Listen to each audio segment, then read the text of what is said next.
El Señor nos bendiga mucho, que realmente su palabra llegue a los corazones, a nuestras almas. Vamos a orar. Amado Padre, en esta tarde deseamos venir ante tu presencia como siempre hacemos, y pedir y suplicarte que tu Padre nos bendigas, que tú seas el que realmente envíe el mensaje a lo más íntimo del corazón, a lo más íntimo de nuestra alma. Señor, no es del hombre, ni queremos tampoco escuchar la voz del hombre, queremos escuchar tu palabra. Por eso, con humildad te pedimos que nos dirijas desde a mí mismo al predicarla, Señor, me des de tu gracia, como también al alma que escucha. Quieras tú bendecirnos, te rogamos, Padre, y lo hacemos en el nombre del Señor Jesucristo. Amén. Durante varios días he estado pensando bastante en nuestra iglesia, en lo que Dios ha estado haciendo aquí en Castellbisbal. Me siento muy agradecido a Dios por esta obra que Él empezó en su gracia hace algún tiempo y que sé que continuará hasta el día de su venida, porque la obra es del Señor, no es nuestra. He compartido a través de mensajes mi propia búsqueda de la espiritualidad y es mi deseo, es mi oración, que no solo yo, sino que todos lleguemos a un entendimiento de lo que es la verdadera espiritualidad en Cristo. Dicen que un cristiano es alguien que tiene una correcta relación con Cristo. Eso es un cristiano. Un cristiano espiritual es alguien que tiene una correcta relación con Cristo y con el Espíritu Santo. Creo que es nuestro deseo llevar a nuestras vidas a esa relación. El problema de la espiritualidad es que muchas veces entramos en un conflicto. Unos buscan la espiritualidad y caen en el espiritismo. Otros buscan la espiritualidad y caen en el misticismo. Y otros buscan la espiritualidad y caen en el legalismo. Cualquiera de esas cosas es una posición incorrecta de lo que es ser espiritual. A la vez, es necesario que entendamos la necesidad de ser espirituales, de buscar al Señor.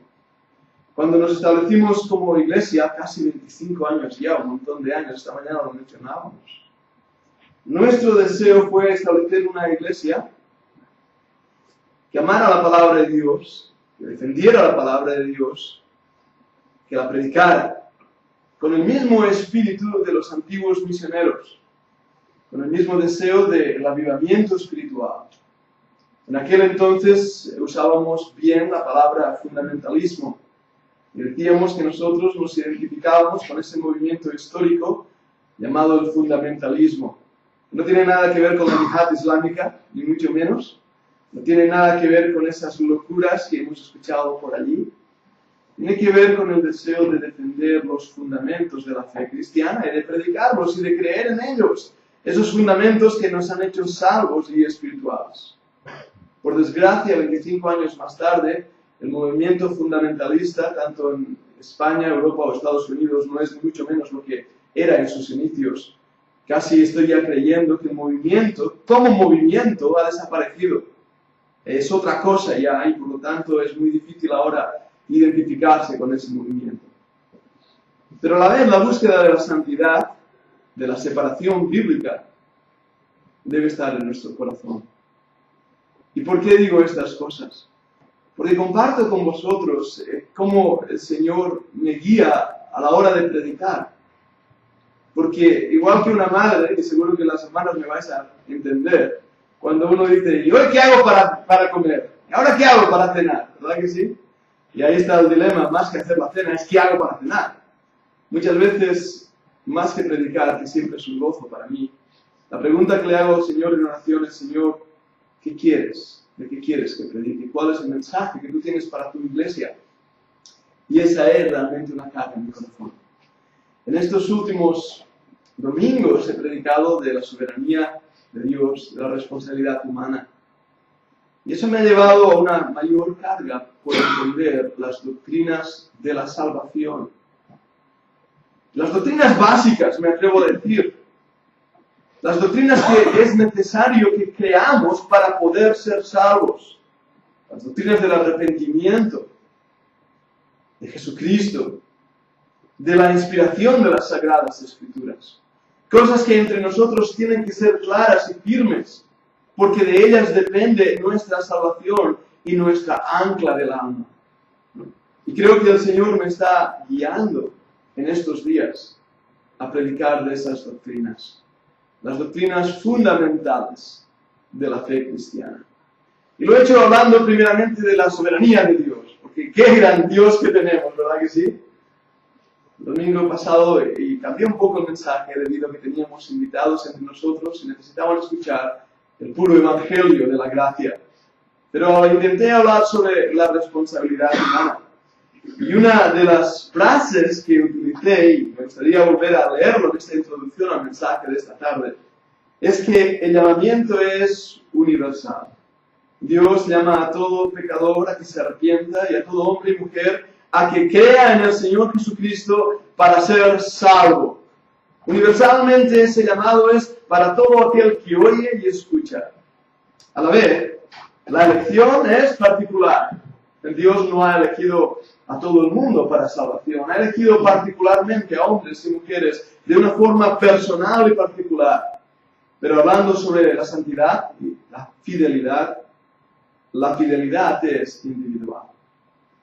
Dios no te va a castigar a ti por lo infiel que yo sea. O al revés. Cada uno de nosotros tenemos que estar seguros que hemos sido llamados. Cada uno de nosotros tiene que estar seguros y firmes en nuestra elección, pero cada uno de nosotros tiene que ser fiel al Señor. Y esta pequeña frase nos introduce al tema de hoy. Cristo murió por mí y por mis pecados. Y vamos a ver con la ayuda del Señor en esta tarde esa obra expiatoria que Él hizo en la cruz del Calvario. Y vamos a intentar responder a una pregunta que se nos formula bastante a menudo. La pregunta es, ¿por quiénes murió Cristo? Y vamos a intentar hacer que sea la Biblia, y solamente la Biblia, quien responda a esa pregunta. Ahora sí, os invito a abrir la Biblia, primeramente, en Isaías 53:6.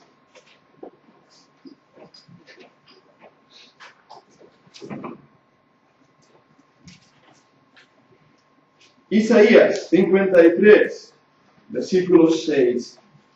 Casi puedo hablar del Evangelio según Isaías, porque en este libro aparece Cristo en cada una de sus páginas. Después de haber hablado de ese brazo de Jehová, ese retoño que subirá cual renuevo delante de él, como fue despreciado y desechado entre los hombres y varón de dolores, uno sabe que automáticamente está hablando de Cristo en la cruz. El versículo 6 fue el versículo que el Señor usó para mi propia salvación cuando por primera vez escuché el Evangelio. Isaías 53:6 dice, todos nosotros nos descarriamos como ovejas, cada cual se apartó por su camino, mas Jehová, esto es el Señor, cargó en él el pecado de todos nosotros. Qué versículo tan extraordinario y qué verdad tan grande que nos sitúa a cada uno de nosotros en el lugar necesario para estar delante de Dios. La Biblia dice que no hay justo ni aun uno, y todos se descarriaron, aún no fueron hechos inútiles. Aquí en Isaías la idea muestra a una oveja descarriada. Ha perdido el camino, está perdida. Cada uno se ha apartado por su camino. Ahora notemos bien el énfasis de las palabras cuando dice todos nosotros. Eso te incluye a ti, me incluye a mí, incluye a todo hombre, toda mujer, de todo lugar, de todo país, de todo continente. La culpabilidad del hombre es universal. El hombre está caído, muerto en sus pecados, en sus delitos. Por lo tanto, no hay manera alguna de ser salvo en sus propias fuerzas. Esa realidad nos muestra que todos necesitamos ser salvos. Vayamos ahora al Nuevo Testamento en 1 Timoteo 2:6. En 1 Timoteo 2:6 vamos a estar viendo bastantes pasajes, así que os ruego que vayamos siguiendo los versículos que vaya mencionando en 1 Timoteo. versículo 2, capítulo 2 y versículo 6. 1 Timoteo 2:6 dice, el cual se dio a sí mismo en rescate por todos, de lo cual se dio testimonio a su debido tiempo. La Biblia es clara. Cuando intentamos responder a aquella pregunta, ¿por quiénes murió Cristo? Leemos en 1 Timoteo 2:6, el cual se dio a sí mismo en rescate por todos. La condición humana requería un rescate. La condición humana es que todos pecaron y están destituidos de la gloria de Dios. Por lo tanto, el rescate tuvo que ser extraordinariamente para todos. La Biblia nos muestra también algo que es interesante en Hebreos 2:9. Y si vamos a ese pasaje en Hebreos 2:9. En Hebreos 2:9 dice, pero vemos a aquel que fue hecho un poco menor que los ángeles, a Jesús, coronado de gloria y de honra, a causa del padecimiento de la muerte, para que por la gracia de Dios gustase la muerte por todos. Amados míos, esa palabra gustar debe ser bien entendida por nosotros. No se está refiriendo a que alguien prueba algo, lo pone en su lengua y en sus pupilas gustativas dice, esto es dulce, esto es salado. No es que Cristo intentó poner en sus papilas gustativas la muerte y decir, vaya, esto sabe a muerte. La palabra ahí, gustó la muerte, tiene el significado de que fue muerto realmente. La muerte de Cristo fue una muerte vicaria, fue una muerte cruenta, fue una muerte sangrienta, fue una muerte real. Y debemos creer y decir que no solamente su muerte es salva, sino fue necesario derramar hasta la última gota de su sangre para que el hombre fuera salvo. John MacArthur, un conocido predicador y escritor americano, cometió un grandísimo error al decir que no es la sangre de Cristo que nos salva, sino su muerte. No, amado hermano, lo que salva es esa obra de redención que incluyó y exigió el derrame de su sangre. Y esa sangre fue vertida y derramada por todos. Porque todos necesitaban esa salvación tan grande. Ahora, yo sé lo que algunos estáis pensando, que a veces me habéis escuchado decir que soy calvinista. Y cuando me han preguntado de cuántos puntos, siempre he dicho de 4,5. Y cuando respondo así, aún la hago más, porque entonces ya no saben lo que estoy diciendo. Hace poco hablaba con un hermano en Singapur. Me llamó él por teléfono, así que gracias al Señor que pagaba él la factura. Estábamos hablando de algunos temas y él me preguntó cuál era mi postura en algunos temas. Yo le compartí mi postura y me dijo, hermano, tú no eres bautista, tú eres presbiteriano. Y nos reímos un rato con esa exposición, pero le dije mi postura real. Y lo estoy expresando a través de este mensaje en el día de hoy. ¿Por quiénes murió Cristo? El calvinismo nos dirá que la redención es limitada, que Cristo solamente murió por los escogidos, por los elegidos. Pero vamos a seguir leyendo lo que la Biblia dice, porque ya hemos descubierto que la Biblia enseña que todos están apartados, que todos necesitan un redentor y que todos necesitan creer para poder ser salvos.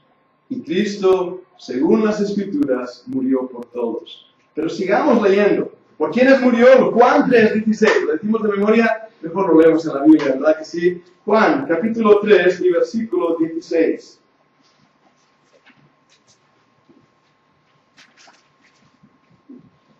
Juan 3 y versículo 16. Porque de tal manera amó Dios a los elegidos, que ha dado a su Hijo unigénito para que todo aquel que en él cree no se pierda, mas tenga vida eterna. ¿Habéis escuchado bien lo que he leído? Sí. ¿No es eso lo que dice la Biblia? La Biblia dice, porque de tal manera amó Dios al mundo. Esto incluye todo hombre, toda mujer, en todo país, en todo continente, en todo lugar que hay en este mundo. La palabra ahí es bien clara al referirse que Dios amó al mundo en su totalidad, en esa necesidad de una creación caída, de una humanidad perdida. Y Dios le amó. ¡Qué amor tan grande, tan extraordinariamente grande, que Cristo quisiera morir por sus propios enemigos, por todos murió. Y veremos algo más adelante. Ahora yo sé lo que nos están enseñando muchas veces en el sistema teológico. Y como siempre digo, hermanos, tenemos que salir del sistema teológico para entrar en las Escrituras. Porque muchas veces el problema es que lo que no nos cuadra en el sistema teológico lo ponemos a un lado. Que la Biblia tiene que estar por encima del sistema teológico para entender la verdad de que Cristo murió por todos. De que Cristo murió por todo el mundo. Porque Él amó al mundo. La predicación en nuestros días se ha convertido a veces en una predicación también tan superficial que no se dicen las grandes verdades del Evangelio. Hemos leído Juan 3:16 y sabemos casi mantener los puntos, ¿verdad? De hacer un mensaje y después decir, bueno, pues todo aquel que quiera creer, que levante la mano para ser salvo. Hubo un hombre, se llamaba Finney, Charles Finney. Y Charles Finney inventó una cosa que nunca antes habían hecho. En inglés le llamó, en la traducción sería como el banco de los que sufren, o el banco de los que lloran. No es este banco de, ¿cómo se llama? El malo este que hay aquí. No es ese banco. Se refería al banco donde estamos sentados. Él lo que hizo es invitar a las personas a que querían ser salvas, venir al primer banco, sentarse en el primer banco, y ahí empezaban a llorar, y de esta manera alguien iba a ellos y les explicaba el plan de salvación. Nunca antes eso se había hecho. Y de esta manera Charles Finney empezó a hablar de lo que hemos hablado o llamado el evangelio de decisión, el decisionismo. Y eso es muy en parte por una postura que llamamos la postura arminiana, que cree que Dios no es soberano, que el hombre tiene tanta responsabilidad que el hombre puede y debe creer en sus propias fuerzas. Y lo que ha convertido es un evangelio totalmente superficial, en vez de mostrar las verdades y las profundidades de la obra del Espíritu Santo, convenciendo al pecador del pecado. Si habéis estado en alguna de esas reuniones donde el mensaje dura 15 minutos y la invitación media hora, donde se toca el piano y mientras se toca el piano, el predicador insiste en que levantes la mano para aceptar a Cristo. La palabra de Dios no actúa así. La obra del Espíritu Santo es tan impactante que cuando alguien oye que Cristo murió por él y que cuando alguien oye que es un pecador perdido, que necesita arrepentirse, el Espíritu Santo convence al pecador, le muestra la realidad. El pecador cae rendido a sus pies, confesando sus pecados y confesando que Cristo es el Señor. Eso es la obra del Espíritu Santo. No es ese teje-maneje de la psicología moderna o de la metodología evangelística de ciertos predicadores y misioneros que se dedican a contar almas, como aquel que pone a ceros en un submarino para saber cuántos barcos ha hundido. No es eso la idea, sino realmente ver a la obra y la potencia de Dios. Quisiera Dios levantar de nuevo entre nosotros a predicadores como Moody, como Spurgeon, predicadores que predicaban con fuego y convencían no en el poder de sus fuerzas y sus palabras, sino en el poder del glorioso Evangelio. Hemos perdido ese fuego de la gracia de la predicación y hemos mencionado a Juan 3:16 como si fuera un mensaje simplemente de venta de enciclopedias. Tengo algo que ofrecerte. Cree en Cristo y serás feliz. Cree en Cristo y no tendrás problemas. Si queréis os doy unos cuantos de problemas porque no conozco a cristiano que no tenga problemas. Pero te das cuenta cómo hemos mentido y que me dices del color que tienes que creer en Romanos, el camino de Romanos. 5 puntos para ser salvo. Amados, si realmente alguien es convencido por el Espíritu Santo y convertido por el Espíritu Santo, no hay 5 puntos, con uno basta. Cree en el Señor Jesucristo y serás salvo. Es triste decir que algunos no pueden predicar esta verdad, porque si Cristo no murió por todos, cuando yo predico el Evangelio me veo a decir, bueno, Cristo murió por los elegidos, no sé si tú serás uno de ellos, si tú eres uno de ellos, Cristo murió por ti. Pero si no eres uno de ellos, entonces tengo que decirte que Cristo no murió por ti, estás condenado, no hay escapatoria. ¿Por quiénes murió Cristo? 1 Timoteo 2:6, por todos. Hebreos 2:9, por cada hombre. Juan 3:16, por el mundo. Sigamos leyendo las Escrituras. Vayamos esta vez a 1 de Juan 2:2. 1 de Juan 2:2.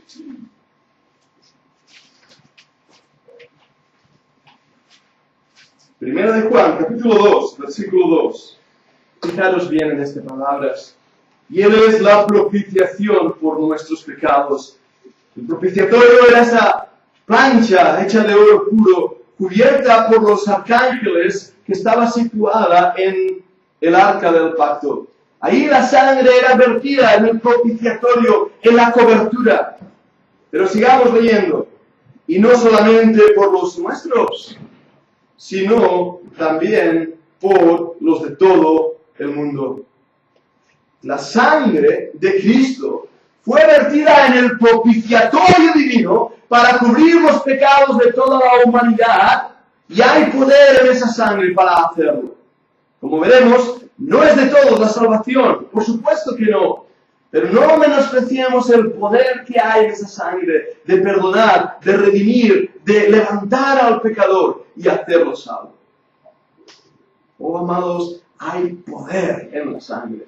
Él es nuestra propiciación. Y no solo nuestra propiciación, sino también la propiciación de todo el mundo. Hay poder en esa sangre. Pero vayamos a seguir leyendo en Romanos, esta vez, capítulo 5 y versículo 6. Romanos 5, 6.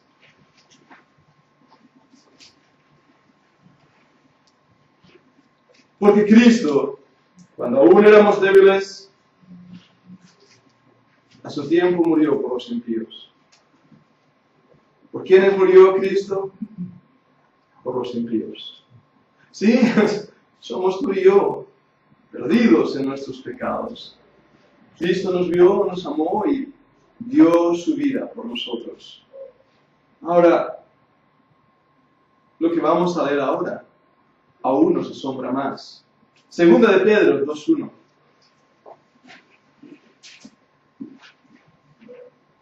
En Segunda de Pedro, capítulo 2, y vamos a leer el versículo 1. Dice que hubo también falsos profetas entre el pueblo, como habrá entre vosotros falsos maestros, que introducirán encubiertamente herejías destructoras, y aún, y esas son las palabras que deseo marcar en esta tarde, negarán al Señor que los rescató, atrayendo sobre sí mismos destrucción repentina. Cristo murió por esos falsos maestros. No estoy diciendo que los salvó. No estoy diciendo que los falsos maestros van al cielo. No estoy diciendo que los inconversos e incrédulos vayan al cielo. Dios me guarde de decir semejante barbaridad. Pero sí dice la palabra de Dios que Cristo murió por todos, por cada hombre, por el mundo, por los pecadores de todo el mundo, por los impíos, de los cuales yo soy el primero, y aún esos falsos maestros, que niegan el poder de la salvación. La vida nos muestra que hay muchos que dan la espalda a Dios, aunque Dios extiende sus manos todavía. Hablando de Israel, dice, todo el día extendí mis manos a un pueblo rebelde y contradictor. Cristo murió por cada judío.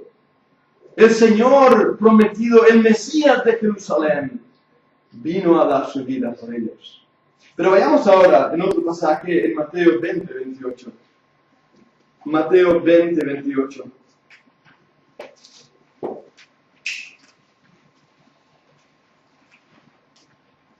Mateo 20 y versículo 28.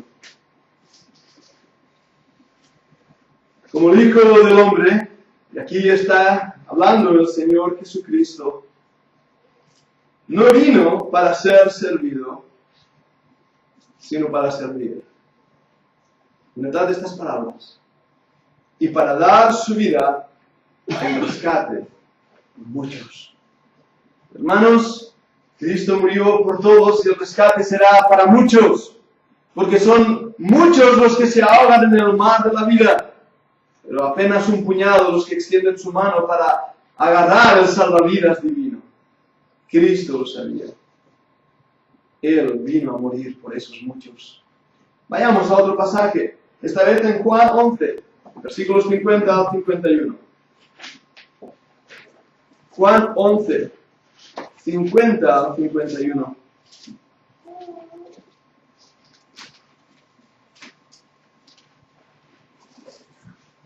Hablando ese religioso líder, dijo palabras bien ciertas. Ni pensáis que nos conviene que un hombre muera por el pueblo y no que toda la nación perezca, hablando de Israel. Esto no lo digo por sí mismo, no lo dijo por sí mismo, sino que como era el sumo sacerdote aquel año, profetizó que Jesús había de morir por la nación. ¿Por quién murió Cristo? Por la nación de Israel. Su sangre, el testamento, su sangre como el Cordero de Dios que quita el pecado del mundo. Su sangre en tipos y tipificada a través de los sacrificios del Antiguo Testamento fue vertida por la nación de Israel. Dios había prometido a ese pueblo que un día les levantaría un libertador. Jesús, el Mesías, Yoshua ben David, Josué, el hijo de David, vertió su sangre por Israel. No todo Israel la aceptó, pero hay poder en esa sangre. Por último, abramos la Biblia una vez más. Esta vez, en Efesios 5 y versículo 25.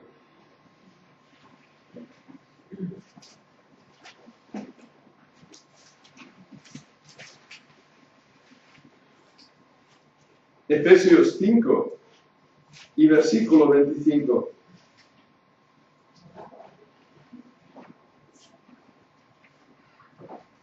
Maridos, amad a vuestras mujeres. Fijaros en esto.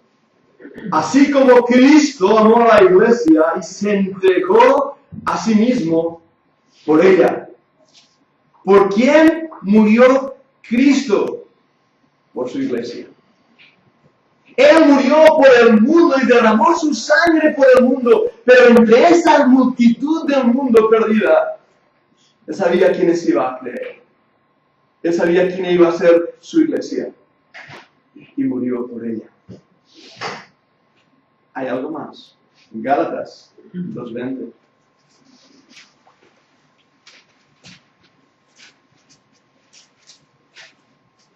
Gálatas 2:20. Con Cristo estoy juntamente crucificado. Y ya no vivo yo, mas vive Cristo en mí. Y lo que ahora vivo en la carne, lo vivo en la fe del Hijo de Dios, el cual me amó y se entregó a sí mismo por mí. ¿Por quiénes murió Cristo? Por mí. Y espero que cada uno de los que estamos aquí en esta tarde podamos decir, murió por mí.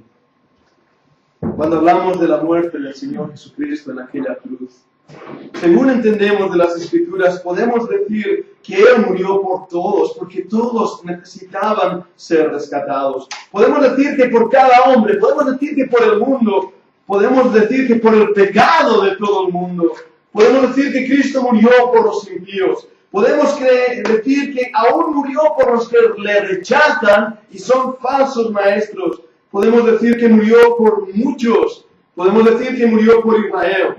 Podemos decir que murió por la iglesia.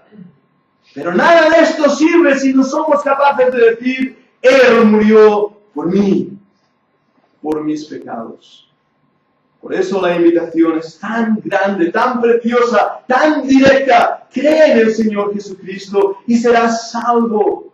Confiesa que Él es el Señor. Las Escrituras enseñan que el sacrificio del Cordero de Dios involucró el pecado de todo el mundo. Las Escrituras nos enseñan que esa obra de redención fue para salvar al mundo. Él es el Salvador del mundo. Las Escrituras nos enseñan que la obra de reconciliación, de encontrar esa paz con Dios, esa obra también de propiciación, como hemos leído en 1 Juan 2:2, fue para que todos los hombres pudieran creer. Fue la obra de Cristo en la cruz la que tiene el poder para rescatar. Hermanos, lo que estoy diciendo hoy son grandes verdades que tanto tiempo han sido discutidas. Bien conocéis las polémicas entre los arminianos y los calvinistas, entre los wesleyanos, entre los pelagianistas y semipelagianistas, entre Agustín de Hipona, entre Calvino y Arminio. Pero hermanos, veamos las Escrituras y podamos con certeza manifestar que esa muerte es eficiente, es efectiva y es aplicable solamente a aquellos que creen. Y ahí está la clave de lo que quiero concluir en esta tarde. Cristo murió por todos, pero no creamos que todos van a ir al cielo. Porque la Biblia manifiesta una condición grande. Y la condición es: cree y arrepiéntete de tus pecados. Sí, es eficiente, es efectiva y aplicable para todo aquel que cree. La muerte de Cristo es suficiente para todos, pero eficiente solamente para aquellos que creen. ¿Habéis notado bien la diferencia? Hay poder en la sangre de Jesús, no lo dudemos. Poder para salvar a toda la humanidad. Es suficiente para hacerlo. No necesitamos obras, no necesitamos sacerdotes, no necesitamos líderes religiosos. Hay poder, pero esa es suficiencia. Es eficaz solo para aquel que cree. Y ahí está nuestra responsabilidad humana. El hipercalvinismo enseña que Cristo solo murió por los elegidos. Los hipercalvinistas leen Juan 3:16 y dicen: de tal manera amó Dios al mundo. Esto quiere decir los elegidos. No, amado hermano, no está diciendo ahí de tal manera amó Dios a los elegidos. Está diciendo de tal manera amó Dios al mundo. A todo hombre, a toda mujer que viene a este mundo. Es cierto que muchos le darán la espalda.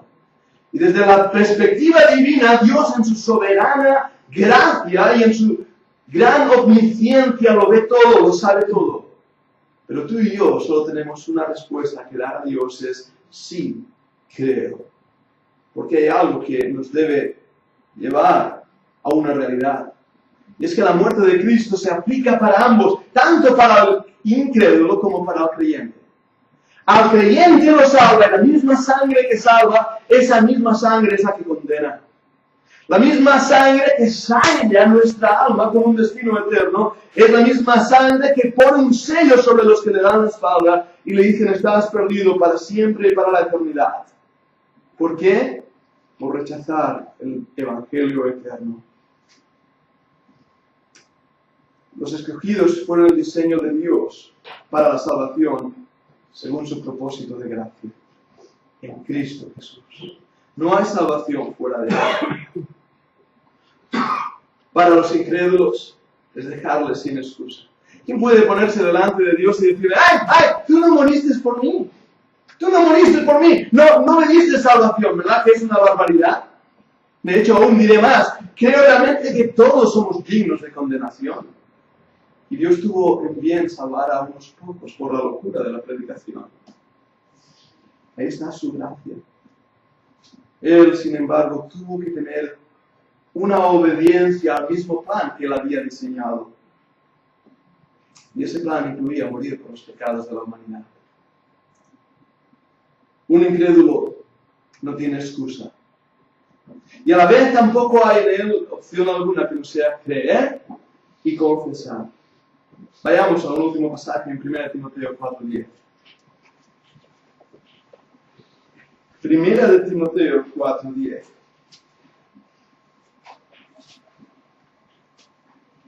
Dice la palabra del Señor que por esto mismo trabajamos y sufrimos oprobios, porque esperamos en el Dios viviente, que es Salvador de todos los hombres, mayormente de los que creen. El poder en la sangre de Cristo para salvar a todos. Pero solo entrarán en el cielo aquellos que hayan creído. Solo son hijos de Dios aquellos que han creído. Me pregunto si en nuestros días estamos olvidando estas grandes verdades. Y la hemos olvidado por tiempo. Por eso, escritores como John Piper, Paul Washer, parecen traer a la verdad incluso de nuestras propias iglesias cosas que se habían olvidado. Hemos apelado tanto a la decisión del hombre, hemos apelado tanto al legalismo de la santificación, que hemos olvidado la gracia divina. Pero hermanos, debemos también decir algo importante. No dejemos atrás las antiguas enseñanzas del Evangelio que muestran que la gracia de Dios es suficiente para salvar a todo aquel que cree. Que la sangre de Cristo fue vertida para salvar a todo el mundo si Él así lo quisiera. Suficiente para todos y eficientes para unos cuantos. Termino con esta pregunta. ¿Ha muerto Cristo por ti? ¿Puedes decir Él es mi único y suficiente Salvador? ¿Puedes decir hoy con toda seguridad, he creído y sé que cuando muera voy a ir al cielo? Porque su sangre fue vertida en mi lugar para lavarme de mis pecados. Quiero al Señor hacer que todos los que en esta tarde estamos congregados, nos congreguemos un día al lado, en la orilla, ante su trono. Que si viniera el rapto hoy mismo, todos nos iríamos con Él. Y ninguno de nosotros quedaría atrás. Abracemos esa realidad preciosa. Que Cristo murió por todos conforme a la Escritura. Y murió por mí. Vamos a orar. Amado Padre, al volver a estas doctrinas fundamentales de nuestra fe cristiana, te pido que nos hagas amar tu palabra, que nunca nos cansemos de escuchar el mensaje de la salvación, que nunca nos cansemos de escuchar que Jesús da oportunidad para creer a todo aquel que quiera creer. Pero también, Padre, en nuestra responsabilidad, nos demos cuenta de esa gran misericordia que tuviste para con tu iglesia, de aplicar esa sangre bendita para la salvación de nuestra alma. Lo pedimos en el nombre de Jesucristo. Amén. Amén.